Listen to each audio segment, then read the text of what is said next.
Представяме ви конфигурация касов апарат DP25MHz и платежен терминал BluePad 50+. За конфигуриране на комуникацията е необходимо от главно меню да влезете в програмиране, след това конфигурация,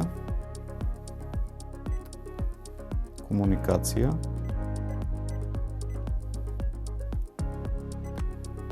периферия. Избирате номер на порт, в случая COM1, тип на устройството PIN-PAD, скорост на връзката 115200. Потвърждавате настройката, след което устройствата са готови за работа. За осъществяване на продажба е необходимо да влезете в режим регистриране на продажби.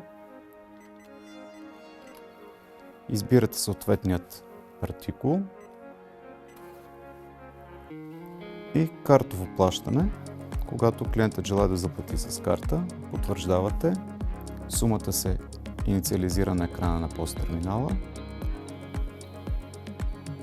Поставяте картата.